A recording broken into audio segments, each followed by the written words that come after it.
Welcome to top headlines. Congress పార్టీపై కేంద్ర మంత్రి కిషన్ రెడ్డి తీవ్ర విమర్శలు చేశారు. వరుస ఎన్నికల్లో ఓడిపోయిన కాంగ్రెస్ పార్టీ నిరాశలో కూరుకుపోయిందని అన్నారు. మహారాష్ట్ర, హర్యానా ఎన్నికల్లో చిత్తుగా ఓడిపోవడం ఆ పార్టీకి మింగుడు పడటం లేదన్నారు. ప్రధాని కావాలంటే రాహుల్ గాంధీ కల నెరవేరడం వల్లే ఏం చేయాలో తెలియక పిచ్చి పట్టినట్టు మా ప్రభుత్వంపై బురద జల్లుతున్నారని విమర్శించారు. అసలు రాహుల్ కు ప్రజా సమస్యలపై అవగాహన లేదని, మిడిమిడి జ్ఞానంతో మాట్లాడుతున్నారని మండిపడ్డారు. రేవంత్ రెడ్డి తీరు గురువింద గింజలా ఉందన్న కిషన్ రెడ్డి, అదానితో మా పార్టీకి ఏదో సంబంధం ఉందన్న ఆయన అదే అదానితో వాణిజ్య ఒప్పందాలు ఎందుకు చేసుకున్నారని ప్రశ్నించారు. ఈరోజు జార్జ్ స్వరాజ్ అనేటువంటి సంస్థ ఆ వ్యక్తితో కుమ్ముక్కై ఈరోజు భారతదేశం యొక్క పరువును ప్రపంచ దేశాల ముందు తీసే ప్రయత్నం చేశారు. చివరకు కాంగ్రెస్ పార్టీ నవ్వులపాలైంది. జార్జ్ అనే వ్యక్తితో కుమ్ముక్కై ఆయనతో అనేక రకాల అవినీతి ఆరోపణలు చేయించేటువంటి ప్రయత్నము చేసి ఏ రకంగా నవ్వులపాలయ్యారో, ఏ రకంగా గాలి మాటలు మాట్లాడి గత్తర మాటలు చెప్పి ఏ రకంగా కాంగ్రెస్ పార్టీ ఆగమగమైందో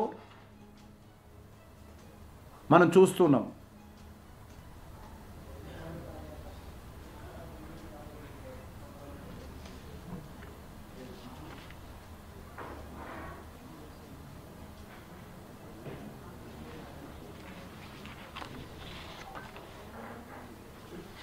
దేశం కోసం ఏమైనా చేస్తామనేటువంటి మాట్లాడుతున్నటువంటి రేవంత్ రెడ్డి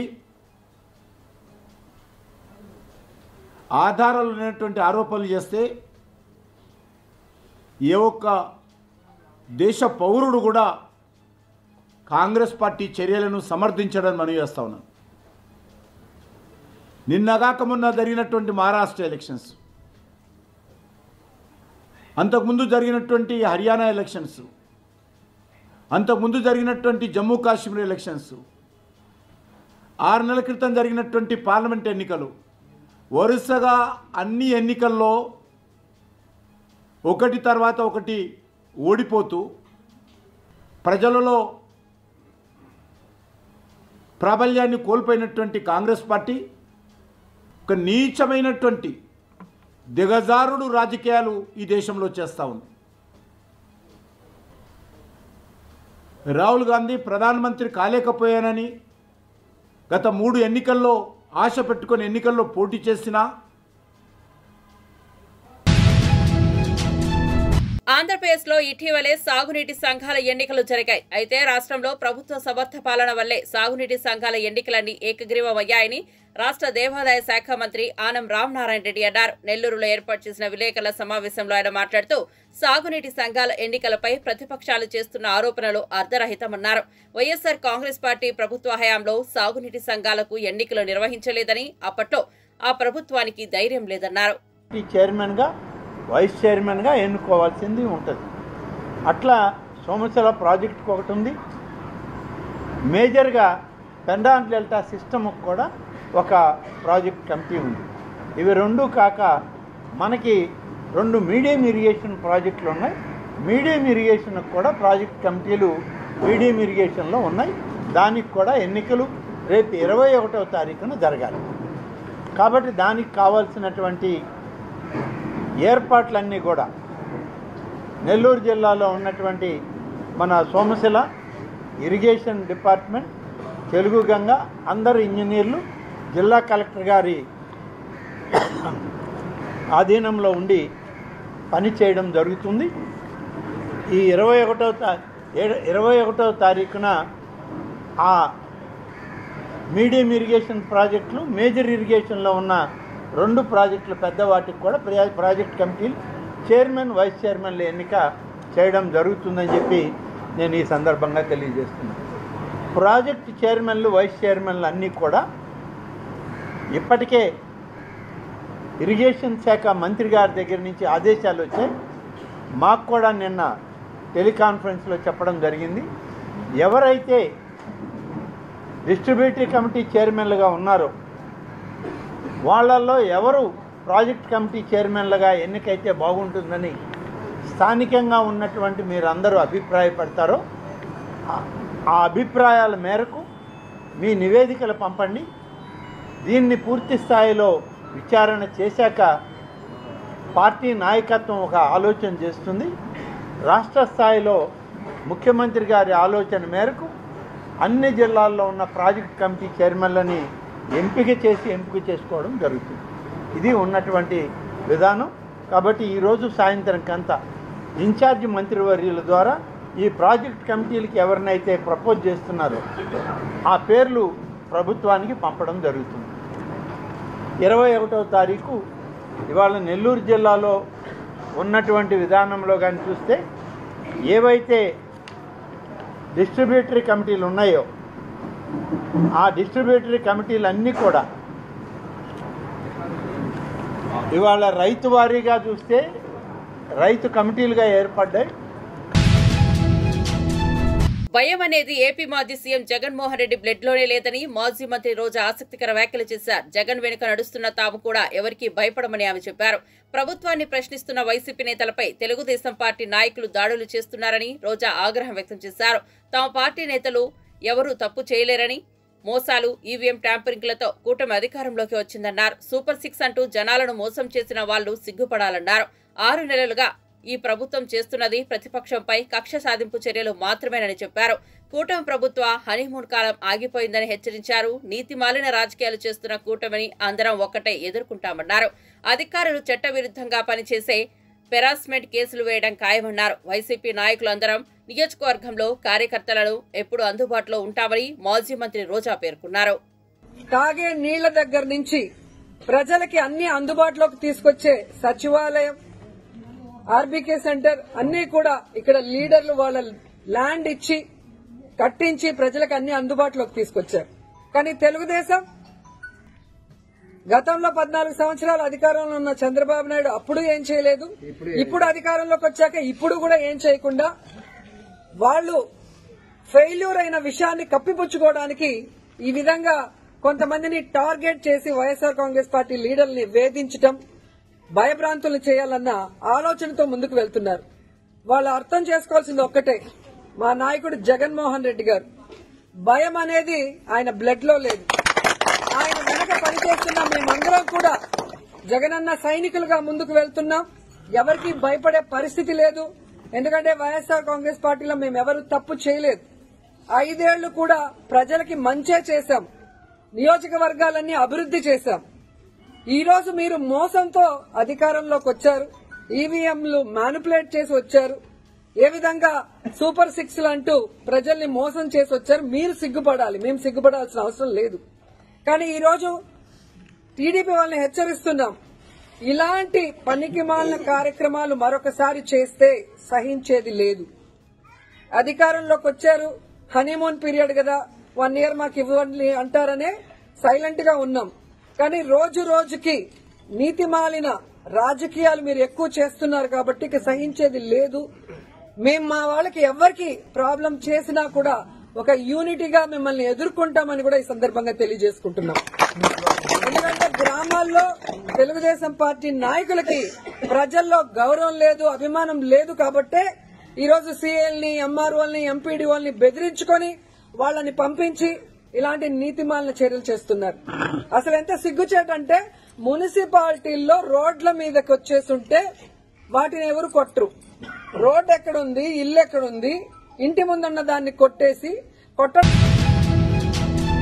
కాకినాడ జిల్లాలో జిల్లా సమీక్షా కమిటీ సమావేశం రాష్ట్ర మున్సిపల్ పరిపాలన, పట్టణాభివృద్ది శాఖ మంత్రి పొంగూరు నారాయణ అధ్యక్షతన జరిగింది. కొత్తగా ఎన్నికైన నీటి వినియోగదారుల సంఘాల సూచనలతో ఏలేరు ఇరిగేషన్ వ్యవస్థ ఆధునీకరణకు 845 కోట్ల నిధులతో రివైజ్డ్ ప్రాజెక్టు రిపోర్టు రూపొందించి ప్రభుత్వానికి సమర్పించాలని నిర్ణయించారు. సమావేశంలో జిల్లా అభివృద్ది ప్రణాళికలు, ఖరీఫ్ ధాన్యం సేకరణ, వ్యవసాయ శాఖ, ఉపాధి హామీ పథకం అమలు, ఇరిగేషన్, మున్సిపల్ పరిపాలన, రోడ్లు, మరమ్మతులు, ఇసుక లభ్యత వంటి అంశాలపై విస్తృతంగా చర్చించారు. అధికారులను సత్వర చర్యలు చేపట్టాలని మంత్రి నారాయణ ఆదేశించారు. ఈ రోజు 19,000 లెక్కన తోలారు సార్. 16,000కి వస్తే అది సమ్మతంగా ఉంటుందన్నారు. దానికి ఇక్కడ కలెక్టర్తోనూ, రాజమండ్రి అక్కడ కలెక్టర్తో, ఇక్కడ మైన్స్ అక్కడ మైన్స్ వీళ్ళందరితో నేను మళ్ళీ రేపు నుంచి వీడియో కాన్ఫరెన్స్ పెట్టుకొని ఒక వారంలో డిస్కస్ చేసి వీలైనంత వరకు ఆ రేటు తగ్గించేదిగా చేస్తామని చెప్పాను. ఆ విధంగా ఈరోజు ఈ యొక్క కాకినాడ జిల్లాకు సంబంధించి ప్రజాప్రతినిధులు వాళ్ళు ఏదైతే సమస్యలు ఉన్నాయో చెప్పారో ఆ సమస్యలన్నీ చెప్పి అవన్నీ మినిట్స్ చేశారు కలెక్టర్ గారు. వాటన్నిటి కాపీ కూడా నాకు పంపించమన్నాను. నేను కూడా రెగ్యులర్గా అధికారులతో ఫాలోఅప్ చేసి అవన్నీ నెక్స్ట్ మీటింగ్ అయ్యే లోపల అవన్నీ సాల్వ్ అయ్యేటట్టుగా చేయడం జరుగుతుంది. ఏది ఏమైనా గత ప్రభుత్వం వైసీపీ ప్రభుత్వం పరిపాలన చేయటం రాక ఒక యుగోతో, అసలు పరిపాలన అంటే కాన్స్టిట్యూషన్ మనకు ఉంది, రాజ్యాంగం ఉంది. అక్కడ రాజ్యాంగం ప్రకారం స్టేట్ గవర్నమెంట్స్ స్టేట్ అసెంబ్లీ నడుచుకోవాలా. వాళ్ళు చేసిన శాసనాలని ఇక్కడ శాసనాలు చేస్తాం, ఆ శాసనాలని జీవో రూపంలో వస్తాయి, అది అధికారులు చేయాలా. కాన్స్టిట్యూషన్ తెలియదు, ఇక్కడ అసెంబ్లీలో శాసనాలు తెలియదు, జీవోలు తెలీదు, ఎవరి పాటు వాళ్ళు చేశారు. ఆ విధంగా టోటల్ నిర్వహణ చేశారు. అయితే ఎంతో అనుభవం ఉన్న ముఖ్యమంత్రి నారా చంద్రబాబు నాయుడు ఈరోజు రాష్ట్రాన్ని గాడిలో పెట్టడానికి అనేక ప్రయత్నాలు చేస్తున్నారు. నా మున్సిపల్ శాఖ అయితే గత 6 నెలల్లో నేను చేసింది ఏంటంటే ఫైనాన్స్ ప్లానింగే. అమరావతి రాజధాని తీసుకుంటే 3 ముక్కలు ఆటాడి దాన్ని నాశనం చేశారు. 58 రోజుల్లో ఒక్కటంటే ఒక్క కేసు లేకుండా రైతులు 34,000 ఎకరాలని రాష్ట్రానికి ఇచ్చి రాజధాని కట్టుకోమంటే దాన్ని నాశనం చేశాడు.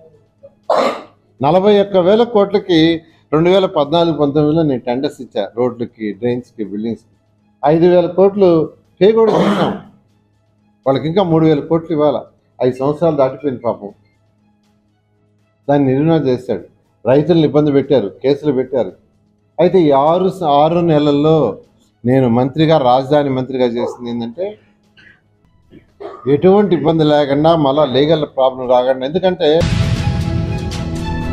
హైదరాబాద్ మాసప్ ట్యాంక్ వద్ద గల టీఎఫ్డీసీ కాంప్లెక్స్ లోని కార్యాలయంలో నూతన చైర్మన్ గా బాధ్యతలు స్వీకరించారు. బాధ్యతలు స్వీకరించిన నాటి నుంచి 2 ఏళ్ల పాటు ఆయన ఈ పదవిలో కొనసాగనున్నారు.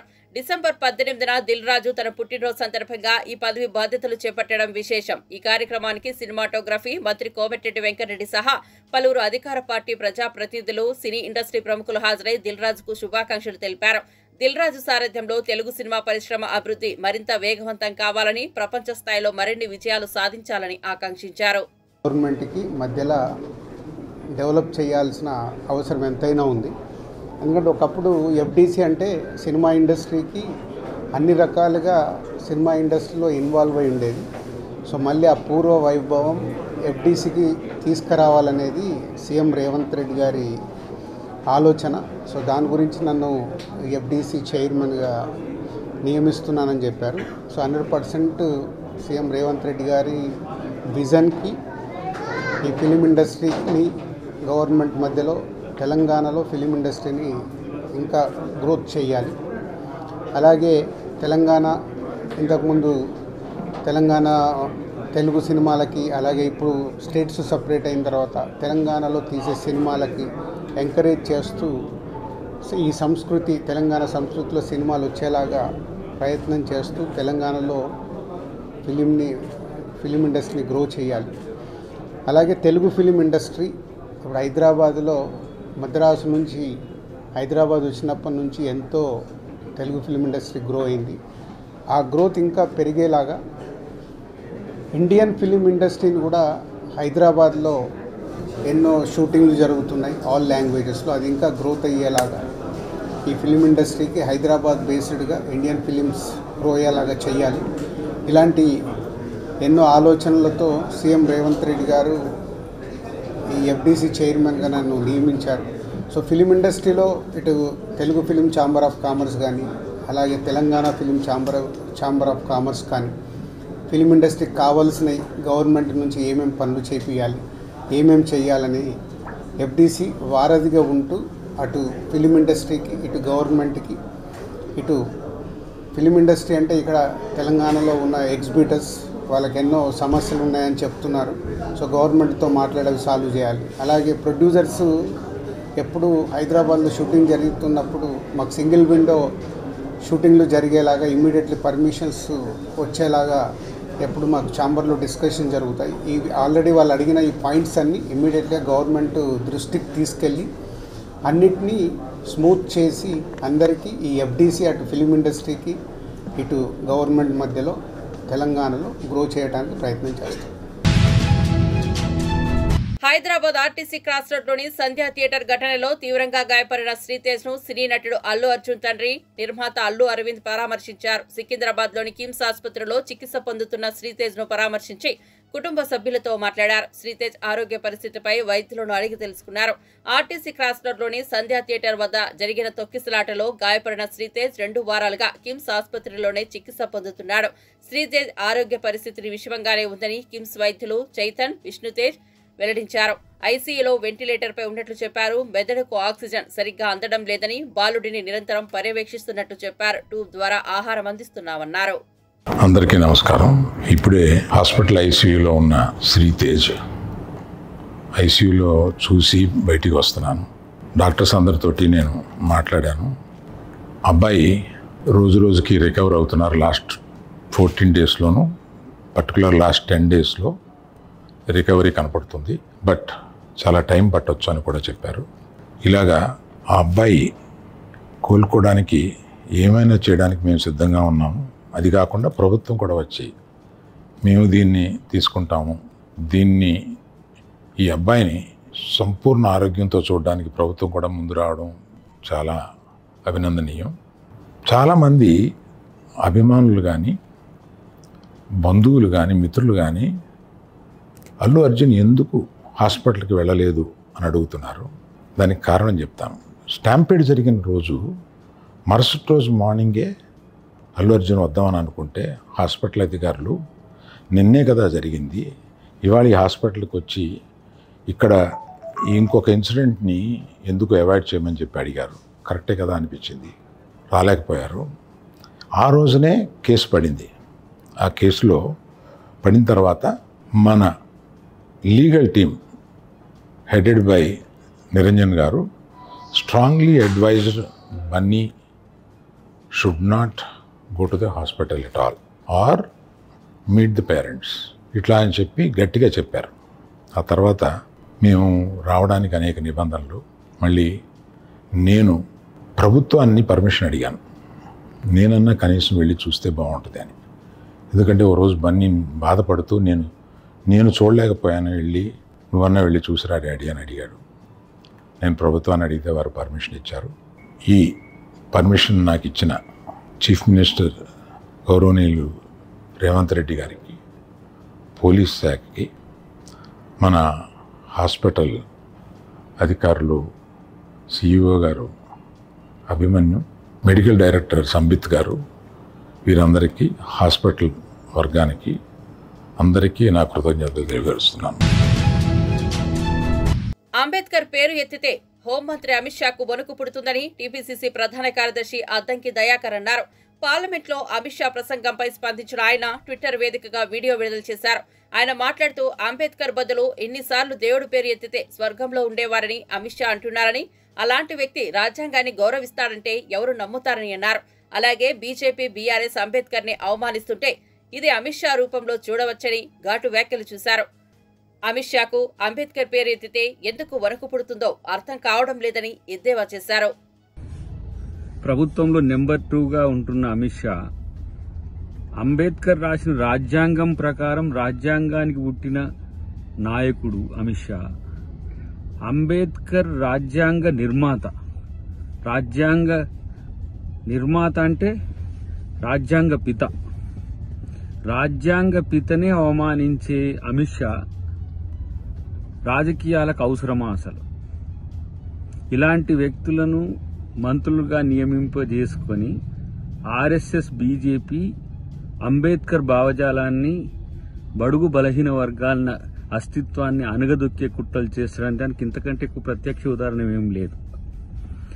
పోనీ ఈయన ఏమైనా సుఖమైన మనిషి అంటే ఈయన కూడా అంత నేర చరిత్ర ఉన్నది కాబట్టి రాజ్యాంగం ఇట్లాంటి వాళ్లకు నచ్చదు. అంబేద్కర్ అనే పేరు అందుకని నచ్చదు. ఆర్ఎస్ఎస్ గాని, బీజేపీ గాని అంబేద్కర్ మంత్రం చేసేది కేవలం ఓట్ల కోసం, దళిత బడుగు బలహీన వర్గాల యొక్క ప్రాపకం కోసం తప్పితే అంబేద్కర్ను గౌరవించాలను, అంబేద్కర్ ఆలోచన విధాన్ని గౌరవించాలని కాదు. నిండు సభలో ఒక కేంద్ర మంత్రి ఇలాంటి అంబేద్కర్ను అవమానించే వ్యాఖ్యలు చేసిండంటేనే ముందు అతన్ని డిస్మిస్ చేయాల్సిన అవసరం ఉంది. అంబేద్కర్ వ్యతిరేకంగా మాట్లాడేటోడు ఎవడు కూడా ఇలా రాజ్యాంగాన్ని గౌరవించినట్టు కాదు. అంబేద్కర్ పేరెత్తితే నీకేంది నొప్పి? అమిత్ షాకు వచ్చిన నొప్పి ఏంటట? అంబేద్కర్ అంటేనే ఇంత భయం ఎందుకు, ఇంత ఉలికెందుకు? పోనీ భగవాన్ అంటే ఏ భగవాన్ అని చెప్పిండా? కనీసం కృష్ణుడా, రాముడా, లేకపోతే శివుడా, లేకపోతే ఎవరు? ఆ పేరు కూడా ఎత్తే పరిస్థితి ఉండదు వీళ్ళకు. కాబట్టి ఇలా అంబేద్కర్ను వ్యతిరేకంగా చూసే పార్టీలకు ఈ దేశంలో పుట్టగతులు ఉండవు. ఇలా బాబాసాహెబ్ అంబేద్కర్తో కాంగ్రెస్ పార్టీ రాజ్యాంగం రాయించడమే కాదు, ఆ స్థాయి గౌరవం ఇచ్చింది. ఇలా బీజేపీ నాయకులు ఆత్మపరిశీలన చేసుకోండి. ఎవరైతే బడుగు బలహీన వర్గాల వాళ్ళు ఉన్నారో బీజేపీ ఆర్ఎస్ఎస్ విధానం, అమిత్ షా విధానం. తెలుగుదేశం పార్టీలో కుల దురహంకారం, కూటమి పాలనలో జాత్యహంకార ధోరణి కొనసాగుతోందని వైఎస్ఆర్సీపీ రాష్ట్ర అధికార ప్రతినిధి మాజీ ఎంపీ మార్గాని భరత్ వెల్లడించారు. మంత్రులు, ఎమ్మెల్యేలు అయినా సరే టీడీపీలో బీసీ, ఎస్సీ, ఎస్టీలను అణచివేస్తున్నారని చులకనగా చూస్తూ కుల దురహంకారం ప్రదర్శిస్తున్నారని ఆయన తెలిపారు. రాజమహేంద్రవరం పిఎస్లో దళిత యువకుడిని దారుణంగా అవమానించి అర్ధనగ్నంగా లాకప్లో కూర్చోబెట్టిన అంశంపై ఇప్పటి వరకు పోలీసులను ఎలాంటి చర్యలు తీసుకోలేదని ఆక్షేపించారు. మరోవైపు న్యూజివిడిలో గౌతు లచ్చన్న విగ్రహావిష్కరణ కార్యక్రమంలో వైఎస్ఆర్సీపీ నేత జోగి రమేష్ పాల్గొంటే దానిపై మంత్రి పార్థసారథి, ఎమ్మెల్యే గౌతు శిరీషతో క్షమాపణలు చెప్పించడం తెలుగుదేశం పార్టీలో కుల దురహంకారాన్ని ప్రత్యక్షంగా చూపుతోందని రాజమహేంద్రవరంలో మీడియాతో మాట్లాడిన మార్గాని భరత్ స్పష్టం చేశారు. సహచర మంత్రి మరి పార్థసారథి గారు అందరూ వెళ్ళారు. ఇప్పుడు విగ్రహానికి దండేయడము, జ్యోతి వెలిగించడం ఇవన్నీ కామన్గా జరుగుతూ ఉంటాయి. ఒక సామాజిక కార్యక్రమానికి వెళ్తే ఒక క్యాబినెట్ మంత్రి, మీ సహచర మంత్రి 3 సార్లు ప్రెస్ మీట్లు పెట్టి క్షమాపణ చెప్పే దౌర్భాగ్యమైన పరిస్థితికి తీసుకుని వచ్చారనంటే నాకు ఒకటి అర్థం కావట్లా. మొన్నటిదాకా ఎస్సీలు, దళితులపైన దాడులు, ఇప్పుడు బీసీ సామాజిక వర్గాలని, ఇప్పుడు ఆయనేమో యాదవ్ కులానికి సంబంధించిన పార్థసారథి గారు, అదేవిధంగా గౌతు శిరీష గారు, ఆమె మరి సర్దార్ గౌతు లచ్చన్ గారు మనవరాలు, ఆమెని వీళ్ళిద్దరూ కూడా క్షమాపణలు చెప్పడం ఏంటంటే నాకు అసలు అర్థం కావట్లా. ఎన్నో కార్యక్రమాలు జరుగుతూ ఉంటాయి. ఎన్నో కార్యక్రమాలకు ఇప్పుడు గవర్నరే తేనేటి విందిస్తారు, అన్ని పార్టీలు కూర్చుంటాయి. ఇప్పుడు ఇదేమన్నా పేకాట క్లబ్బుల్లో కూర్చుని ఏమన్నా పేకాటలు ఆడుకున్నారా? ఒక సామాజిక కార్యక్రమం. మరి గతంలోనే ఎంతోమంది మరి కెసినోలు ఆడుకోవడానికి గతంలోనే వేరే పార్టీ, మీ పార్టీ వాళ్ళందరూ కూడా స్పెషల్ ఫ్లైట్లలో రష్యాలో వెళ్ళారు, అదేవిధంగా దుబాయ్లో వెళ్ళారు. ఇలాంటి కార్యక్రమాలకు చాలామంది మరి మీ పార్టీ వాళ్ళు, వేరే పార్టీ వాళ్ళు అందరూ కలిపి వెళ్ళారు. గతంలో మా పార్టీలో ఉన్నవాడు కూడా, ఆయన కూడా మీ పార్టీ వాళ్ళతో కలిసి వెళ్ళారు. మరి వాళ్ళపైన ఏం యాక్షన్ తీసుకున్నారు? అంటే బీసీల పైన మీ జాతి దురహంకారం చూపిస్తూ ఉన్నారా అని అడుగుతా ఉన్నా. మొన్న రీసెంట్గా కమ్మ గ్లోబల్ సమిట్ అని జరిగింది. ఆ గ్లోబల్ సమిట్లో మరి అన్ని పార్టీల వాళ్ళు వచ్చి పాల్గొన్నారే.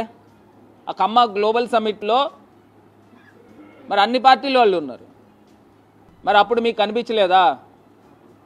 ఒక సామాజిక కార్యక్రమానికి బీసీలు వెళ్తే ప్రెస్ ముందరకు వచ్చి వాళ్ళ ఆత్మగౌరవం కేటీఆర్ ను అరెస్టు చేస్తే శాంతి భద్రతల సమస్య సృష్టించాలని బీఆర్ఎస్ నాయకులను రెచ్చగొడుతున్నారని కాంగ్రెస్ ఎమ్మెల్సీ బాల్మూరి వెంకట్ అన్నారు. అసెంబ్లీ మీడియా పాయింట్ వద్ద మాట్లాడారు. కేటీఆర్ కు జైలు భయం పట్టుకుందన్నారు. అందుకే అరెస్టు చేస్తారని, జైలుకెళ్తారని కలవరిస్తున్నాడని తెలిపారు. అక్రమాలకు పాల్పడితే కేటీఆర్ పై చట్టపరంగా ప్రజాప్రభుత్వం చర్యలు తీసుకుంటుందన్నారు. ఏ తప్పు చేయకపోతే పదే పదే జైలుకు వెళ్తారని ఎందుకంటున్నావు? తప్పు చేసినట్లు తేలితే కటకటాల పాలవుతావు. ముందు మాజీ సీఎం కేసీఆర్ను అసెంబ్లీకి తీసుకురావాలి. అసెంబ్లీ చర్చల్లో పాల్గొనాలని బల్మూరి అన్నారు. యాజ్ పర్ ప్రొసీజర్ సిస్టమ్ ప్రకారంగా సంబంధించిన డిపార్ట్మెంట్స్ ఎంక్వైరీ చేస్తాయి. పోలీస్ డిపార్ట్మెంట్ ఆ ప్రొసీజర్ని ఫాలో అవుతుంది. ఆ ప్రొసీజర్ ప్రకారంగా నువ్వు కటకటాల్లోకి వెళ్ళే పరిస్థితి ఉంటుంది.